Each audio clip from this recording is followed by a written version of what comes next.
Alright, welcome back to, I think it's going to be like my 8th attempt of trying to reset up this channel for this season. My name is Caleb. I'm no longer having any sort of moniker. Ooh, put that back.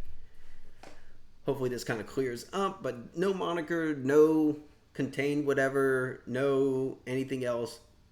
I'm just Caleb Turo trying to set up a channel again for doing content for college and pro sports based off of whatever season we're in.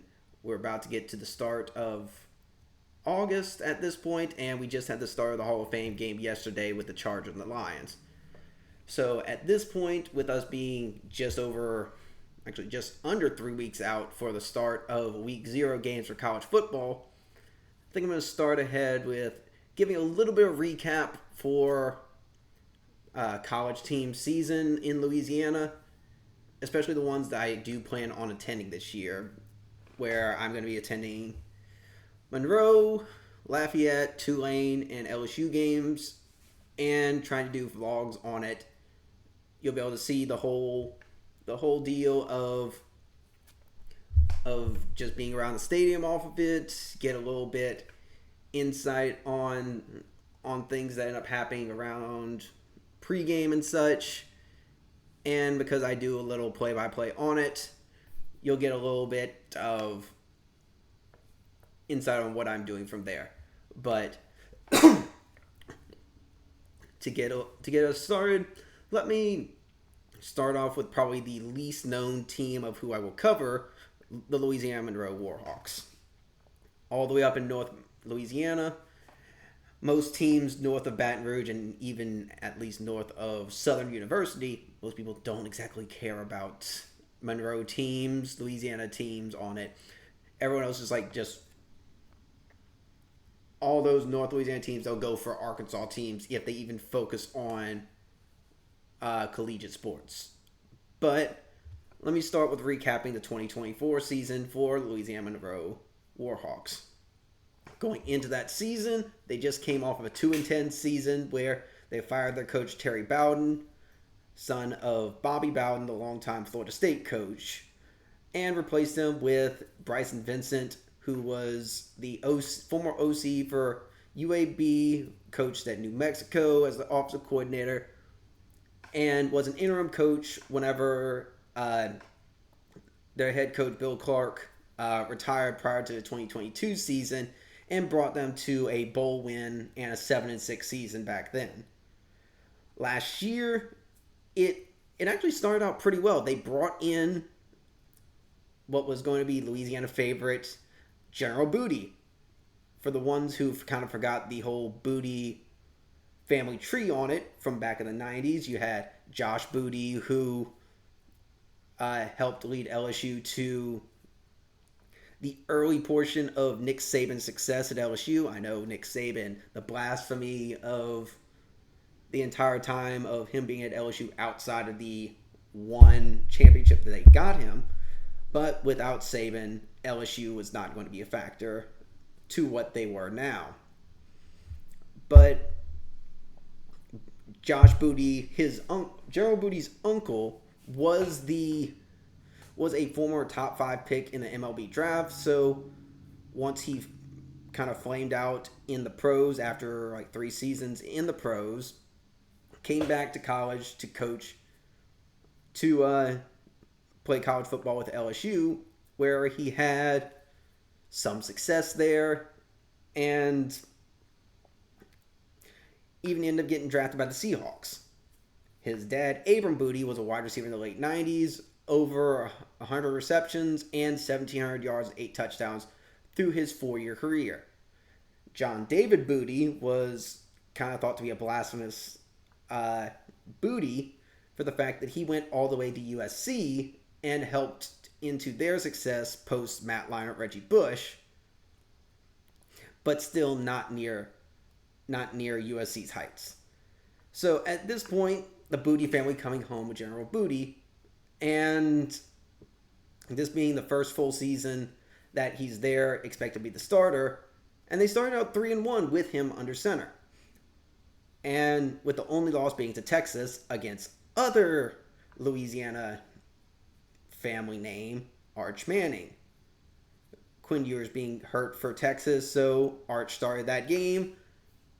He was fine, but General Booty was not very impressive. Only passed for less than 50 yards for that game, 8 for 19 for the game, and a pick. So they lost 52-3. But it's Texas, and you're playing with the lower portion of Power 4 of the Group of 5 conference players, or thought to be. Because for the fact that one of the main reasons that they had success is their running game of freshman running back, 3-star prospect, Ahmad Hardy, early on in the year, and ended up leading them to a 5-1 record early in the year with games after Texas wins against James Madison and Southern Miss. But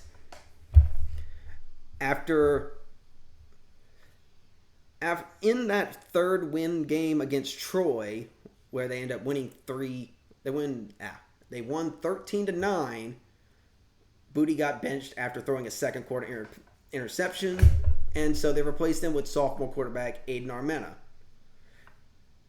where they were very much a run-first team, as Armena, through the entire second half, was only 4 for 6 for 108 yards. That ended up being enough to be able to win the game against Troy, but yes, the only touchdown was by Ahmad Hardy. Then, as I said, they won the next 2 games against James Madison and Southern Miss. Armena started both of those games, had 333 yards passing in the entirety of both games, 3 touchdowns, 1 pick, literally 167 yards per game. Then you go for a team that has not made a bowl game since 2012, starting out 5-1 in their new coach's first season. Oh, there's a lot of hype coming up. You got to be thinking, oh, the only loss is to Texas. You still have to realize there's one non-Power 4 team that gets a guarantee of a playoff. That may sound like a crazy thing to even state that for Louisiana Monroe, but whenever the only other ones that were a major factor on it was Tulane, who already had a loss. You had Louisiana Lafayette. Yes, all these 3 Louisiana teams had talks for potentially getting playoff invites. But after that 5-1 start, that clearly found out to just be a pipe dream. Because for the fact, Armena struggled for the last 6 games of the season, and the team ended up 5-7. I say Armena struggled. They ended up, after the end of the season, with the 6th worst passing team in the country. The 3 teams below them were the 3 military teams, Army, Navy, Air Force. Iowa has never really been known to be a good passing team. And Michigan was terrible also. So Monroe was only better than those 5 teams, barely getting 130 yards passing per game. The most yards they got in a game for the season was 189. Now, their success through the season didn't just carry over in those wins. The one thing that kind of kept them in those games last year, even in that 6-game losing streak, was the success of Ahmad Hardy. Through those last 6 games, he only had 1 game that he didn't go over 100 yards, and that was against Auburn. They lost 48-14, and he still had 15 carries, 60 yards, and a touchdown. Against an SEC defense that still is very quality output for a more than overmatched team. And Armena, on the other hand, he ended up that entire season 52% completion percentage. Well, through those last 6 games, 52% completion percentage, 811 yards, 5 touchdowns, 8 interceptions. Yes, he threw 186 yards. That was the most in the season for him, but Hardy ended up running over 851 yards, 7 touchdowns, whenever the team only had 12 touchdowns in that entire stretch. So he was dominant despite his team's lackluster results. So you think at this point, coming into the 2025 season, Monroe might actually have some sort of hype, because Hardy was the second highest returning yards from scrimmage in college football, behind Tulane's Mekhi Hughes. I'll speak with Tulane in another video, but he does have something in common with Hughes. Unfortunately for Monroe, trying to build off of this team's success for this year, Ahmad Hardy goes into the transfer portal and transfers into the SEC to Missouri, where a lot of the all-SEC teams have him in Lindy's all-SEC teams. He is actually a all-preseason first-team SEC running back, as he has the most yards of any returning running back that's still in the SEC. The running success didn't just go on to Hardy, even though he had over 80% of their yardage from scrimmage. Their backup running back, Taven Curry, 153 yards in the season on basically 5 yards a carry, also ends up transferring out to Akron. So their production running the ball is severely hit from the transfer portal, but in this day and age, that's going to happen for a team in the group of 5 that is trying to go for that. Players are trying to go up to a higher caliber success of programs. Although you think this upcoming year, with having a full year under the belt for Armena as a starter, and he's going to be the true starter for his junior season, hopefully he can build off of his minuscule passing success, where on the season he just had 9 touchdowns and 10 interceptions. Hopefully that can get better. If it doesn't, 5-7 is going to be as good as they're going to get again. Now, in a lot of the all Sun Belt projections for the season, they're still projected to be one of the bottom few teams in the conference. Expected to be once again near 5-7, 4-8. But their passing production, though poor from what you expect from returning values, on over 60% of their team returning, it was not that much production. Yes, they lost their second leading receiver, Devon Wells. Just look at these numbers. 29 receptions, 262 yards, 2 touchdowns. He was their second leading receiver as a 3-year starter.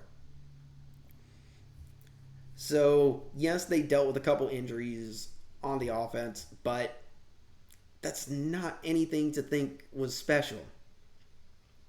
Their leading receiver, 24 receptions, 265 yards, 2 touchdowns in wide receiver 5'7", Jake Godfrey.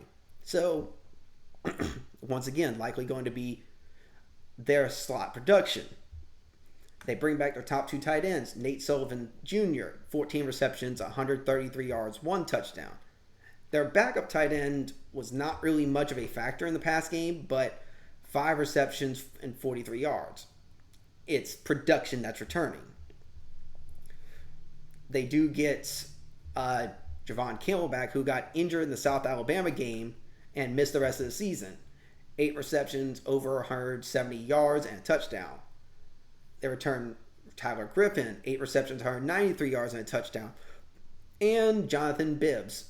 He's a true freshman last year, only had 1 catch, but led the team in the longest reception of the year, 65 yards and a touchdown. So they have people who have played on an offense that could not pass to save their life. But another year in the system, hopefully that production can continue. Now, with the run game itself, which was the majority of their success, they were just out of the top 50 in rushing production in the country at 51st. To replace Hardy's production and Curry's production, they bring in Zach Palmer-Smith from Richmond. Yes, Division II, but over 1,300 yards on 260 plus carries, 13 touchdowns, second in the Coastal Atlantic Conference. If you're wanting to get production in Division I, you're not going to get too much. But you did get South Alabama running back Braylon McReynolds, 20 carries, 111 yards, 1 touchdown. All of this Power 5, all of the Group of 5 and Power 4 production that comes in is from players who are like third or fourth team on the depth chart, so they weren't really going to get much playing time. They bring in Jaden Wright, who's going to be a redshirt freshman from Minnesota because he didn't have any playing time, so he redshirted last year. No production. They bring in Tyrell Reed Jr. from Arkansas, 6 carries, 36 yards, and a touchdown. Arkansas had interest in him whenever they recruited him as a 3-star, but wasn't able to really get on the field, so transfers on to Monroe. They also had initially gotten Antonio Martin from Southeastern, over 1,000 yards at Southeastern. Hopefully he could have come on into that rushing production. But after spring practices, Kansas State comes calling and he transfers out from Monroe to Kansas State. So there's the four transfers in Palmer-Smith, Wright, Reed, and McReynolds that you're thinking that is going to try to reap results that Ahmad Hardy actually got last year.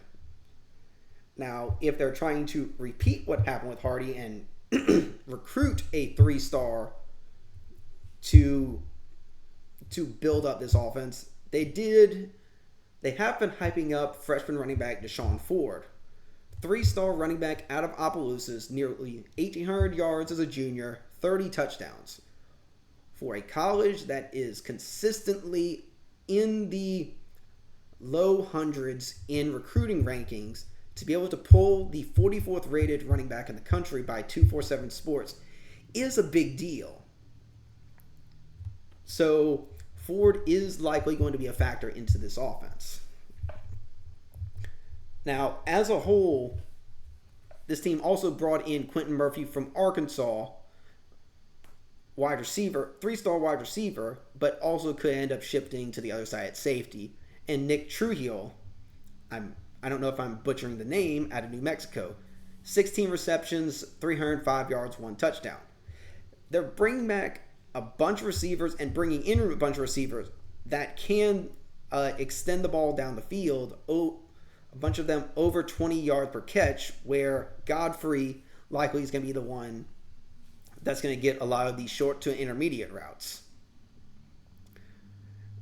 So their offense should be more competent in the air, even if their run game may not be able to build up as a whole. Now, defensively, yes, they lost a few seniors on the D-line, the linebackers, but they lose one starter on the D-line, one starter in the linebacker core, and their top starting safety, Wyatt Williams, to Ole Miss. Probably their best player on defense, 55 tackles, 1 forced fumble, 3 interceptions, and 4 passes defended. Now, this is a team that was very competent against the pass, barely giving up 170 yards per game in the air. But for the entire season, they gave up over 200 yards rushing per game.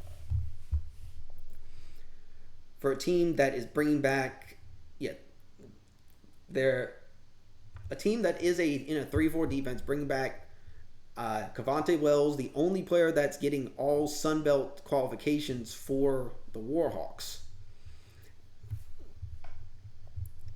And they're bringing back edge rusher Billy Pullen, who had 6 sacks last year, and Dylan Howell, defensive tackle, 5.5 tackles for loss and 4.5 sacks for the last 2 years. So their D-line is bringing back experience. As a whole, this team brings back 7 stars on offense, 7 stars on defense. And so hopefully they'll be able to build off of a defense that could not stop the run for the majority of the season. Some of the numbers may have been bloated from the blowouts against Texas and Auburn. Unfortunately, this year they still get Alabama and Northwestern as non-conference opponents in the Power 4 conferences. So only one SEC team instead of 2. So that defense that struggled down the stretch, giving up nearly 38 points per game and barely scoring a team that scored 19, should be improved as a whole by the numbers. So at this point, if you end up looking at the team's schedule for 2025,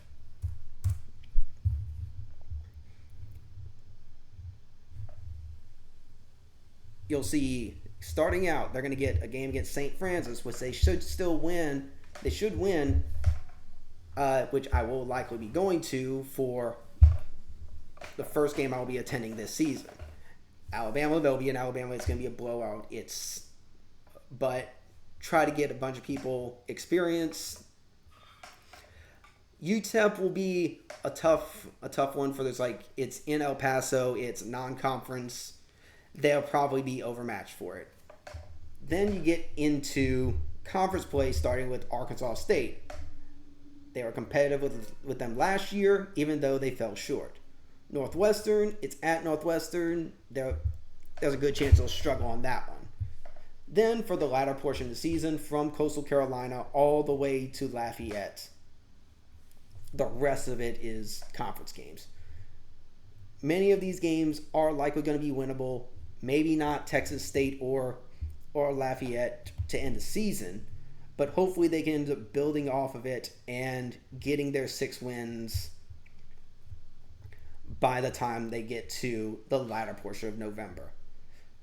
But at this point, as we're just getting into the start of training camps for college, there is hope for a franchise that built off of a porous 2-10 2023 season, which it was just tough to watch. They actually had some fan interest up again, and it did not rely on household family names of General Booty. As of this recording, he transferred out, and we don't know where he went. So the search for Booty returns.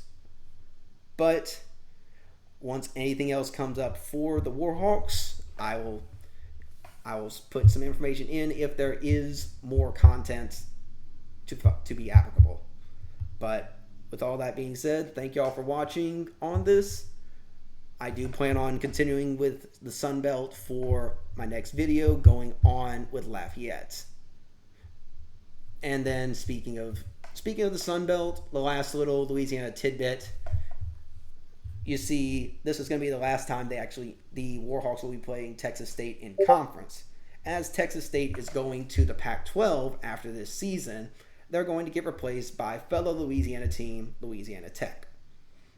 I am not going to be covering any Tech content this year unless something ends up applying to make that happen. But as of this point, don't expect anything on it. But with that all being said, expect a video on the Raging Cajuns within the next couple days. And thank y'all for watching. If you like what you see, please subscribe, like the video, comment if there's anything you want to know, if there's anything I can work on for this. This is going to be a work in progress. I'm still trying to learn how to edit these videos.